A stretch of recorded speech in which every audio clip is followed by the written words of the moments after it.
G'day, welcome back to another episode of TOGL. As I said, we are out here at Sheffield, a beautiful little township, and we're here for SteamFest again. So we've just pulled up, looks like there's a big queue, but we'll get through that, we'll get inside and grab a coffee and then start having a look around.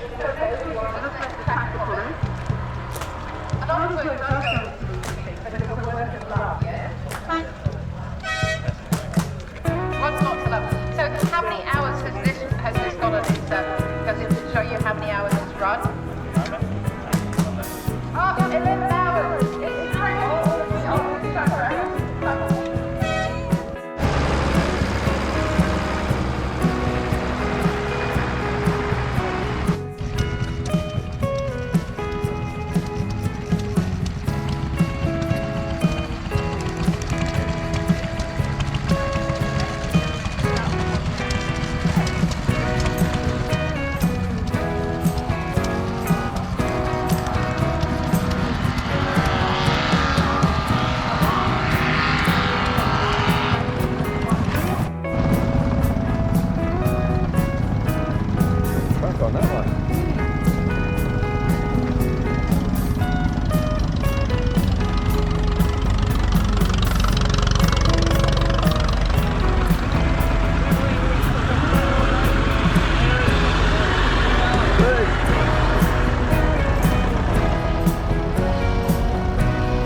Liverpool moving down to education. And did you know their youngest player is 12 years old?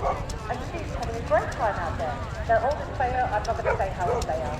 They would love to talk to you about being part of their band. And actually, if you don't know how to play a band instrument, they will help you.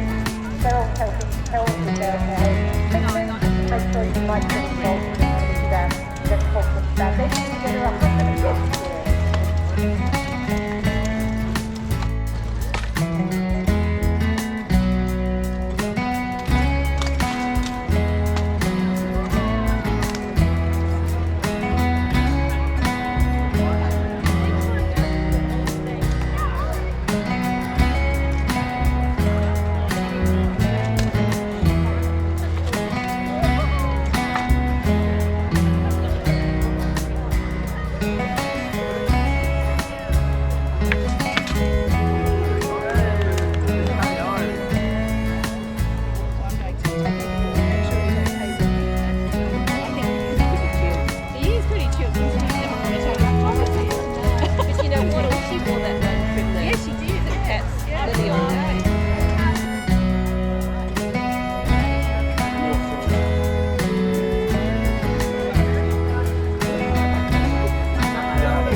Well, we just found my favourite stall. Ned Kelly Red Wines. Love this place. Let's go and meet Michael. And he is a state champion. We are very lucky to have Hey Michael, him as well. say hello. Hello, how are you? Good mate, Aaron's going good. to come over here going on, Jase? and he's going to talk Mate, to people just about his come to beautiful get some equipment. wine. Good man. Yeah, good man. exactly. Come up and, That's right. Tell Aaron how You're in wonderful it is. Bendigo, aren't He's got you? one of these poles Bendigo, Mildura, maybe he'll give Devonport. that to you. Ah, yeah, but where's your factory? Mildura. In Mildura, yeah. And you go to places, Tassie, New South Wales, Victoria, all the different places? All over Australia, Jase. All over. Yep. I'm going to put the website on the on this video, so you'll be able to order some, because this wine is amazing. Yeah, good. Yes, cool. You know the one we want? Chocolate tawny, there's a tawny. Yep. And then there's a red wine spritzer. This is the most That's the one that we love, the red wine spritzer. loves. Yep. Bite by the case. Cool. That's a big round of applause.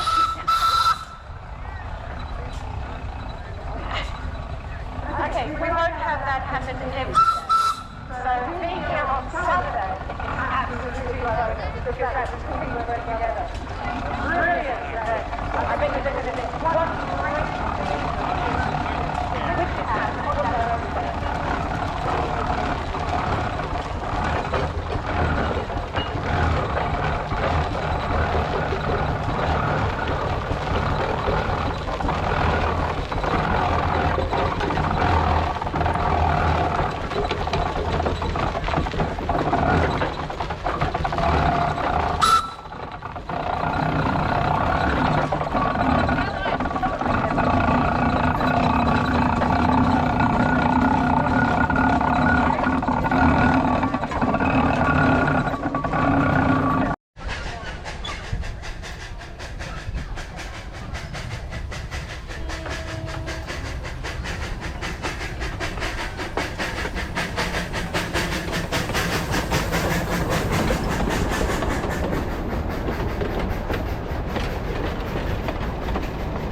Well, I hope you enjoyed that little look at SteamFest. If you live in Tassie, or if you're ever here on holidays, if you live in the state, on the March long weekend, I highly recommend going along to have a look at SteamFest. It is SteamFest, about steam engines and that sort of stuff, but as you saw, there's always so much more historical stuff there as well. It's really amazing, and I highly recommend that wine too. Ned Kelly red wines. We first encountered those at some of the craft shows and whatnot that were being held up in Canberra when we lived up in Canberra. So Michael does get around to all the different shows and festivals and whatnot. Keep an eye out for it, the Ned Kelly red wines. They've got ports, they've got all sorts of things. They really are beautiful wines. Anyway, we're at that time of the year where the European wasps are going ballistic, storing up on protein ready to get them through the winter, protein being meat. Now, a few days ago, I pinned a small wallaby leg up there.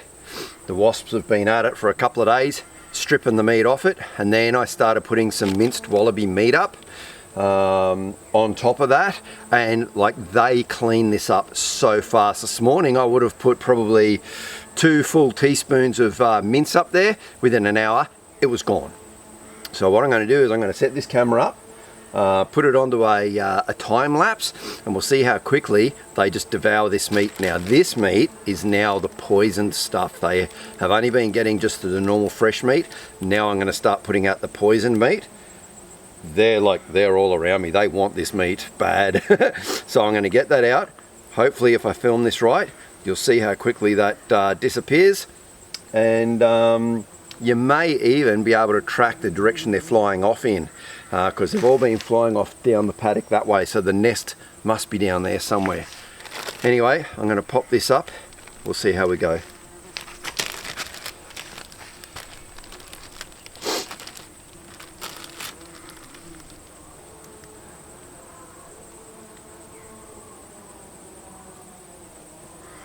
Now, thankfully, those wasps aren't interested in stinging me. All they want is to get that meat. He's on the spoon. He's like, yep, thanks, I'm going to take that. So they're the nasty little buggers. There's these little wasps. I don't know if that's going to focus. Bad, bad, bad. Anyway, I'll get this camera set up over here on the meat.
Well, that's been 3 hours, and they're just taken the very last little bit of it. So 3 hours, all that meat has all gone to nests.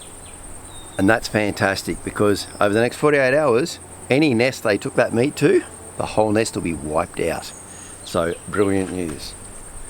I think I'm going to leave these guys alone.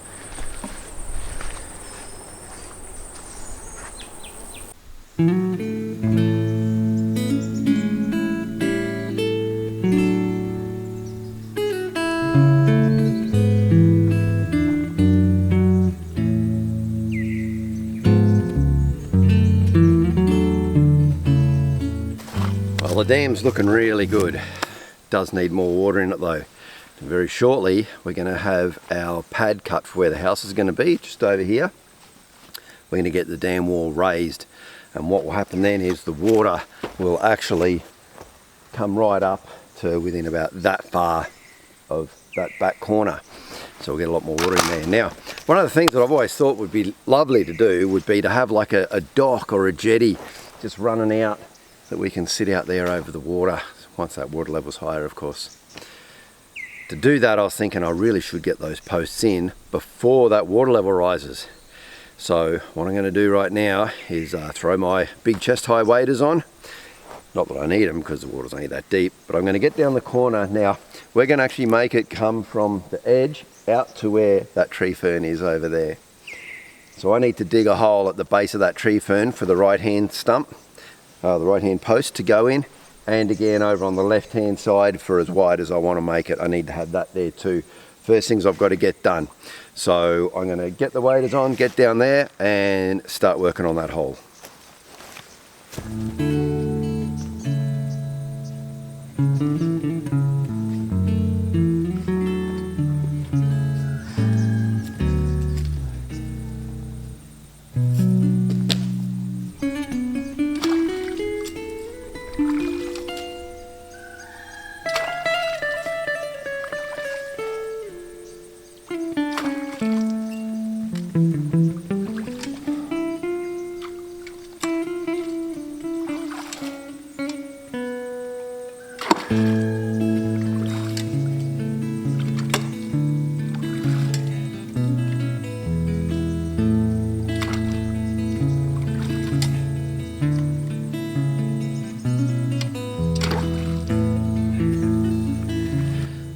Now the next thing I want to do is I want to run a string line from the crown of that tree fern out here, so I know exactly what height my post would need to be out there to be level with the ground, because I want the jetty to go out level. Now the jetty I've got in mind will actually go up to where the deck is, but the post will keep going up, and then I'm going to put a roof on it as well, so you have an undercover walkway. So that should look pretty cool. So I need to calculate all that as well. Then we'll go over and we'll cut some logs ready to go down there.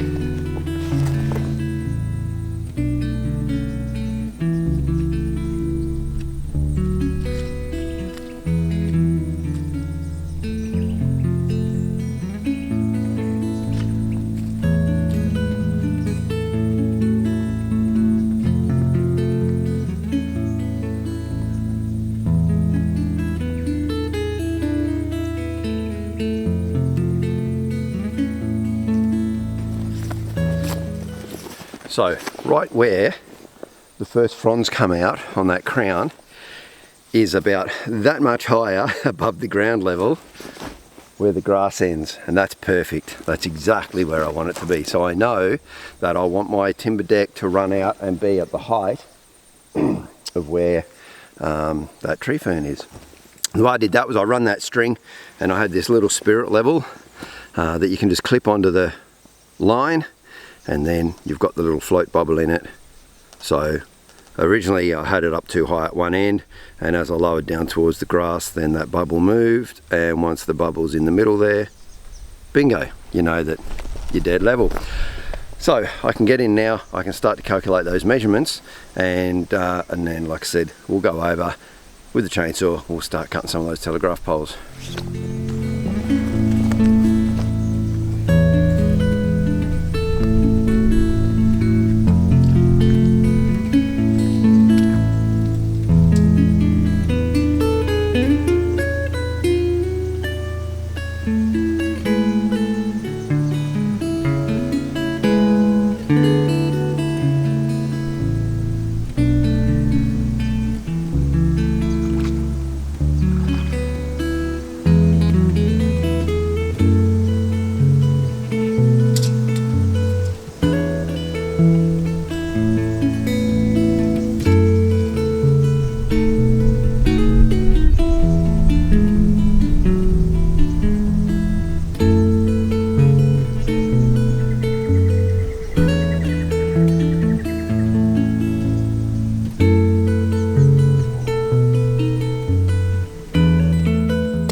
digging those holes, I was pleasantly surprised. I wasn't sure what to encounter. Now, at the base of the very first tree fern was a very thick mat of really fibrous, hairy, fibrous roots from those tree ferns, which actually wasn't too hard to dig into. Once I popped through that, there was a little bit of mud, and then I hit rock, which is great. I wanted that nice rocky base. Now, from the rock to the surface of the water, 550 mils. From the surface of the water up to where the crown of that fern started, and I know that that's the horizontal level to the ground where the deck will start from, the jetty will start from, that was 2550. So all up 3100 or 3.1 meters to go from the base of the hole to where I want the deck to be. Now, on top of that, I want about another 1.92 meters, and then that's where I'll build the peak roof on top. So what I need to do is basically go the 3.1, I say, well, yeah, 3.1 and another 2, so 5.1. So I need 2 lengths, 5.1. Now, this one here has the thickest base on it. That one there is the second thickest base, and I want to go with the thickest base possible. Bigger surface area, won't sink in as much. Now, like I said, I've got it down to the rock, it shouldn't sink. But I'm just hitting the rock, and I don't know, you know, with a super amount of weight on it, those rocks are going to push through. I don't know how thick the rock is anyway. So the wider the base, the better. So these are going to be the 2 that I'm going to be using. I'll get them measured up, we'll get the chainsaw, we'll get them cut.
That one, right where I want to cut, is right where the metal wraparound is. So I'm going to have to go and get the cantilever to roll the log. I'm going to have to get that off before I can make my cut on that one.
Okay, well, there's my my first two posts in place, and these, what I'm going to do is I'm going to put a crossbar on, and then these will get stood up and put over into those holes.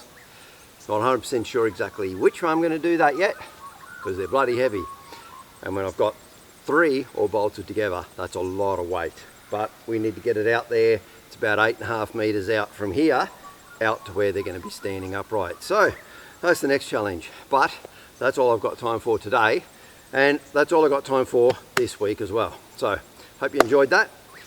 Thanks very much for watching. If you haven't subscribed yet, please do. But until next week, when you see me do more of this jetty, and maybe some more of the front deck as well. Until then, stay safe, take care, have a great week. I'll catch you next Friday. Cheers!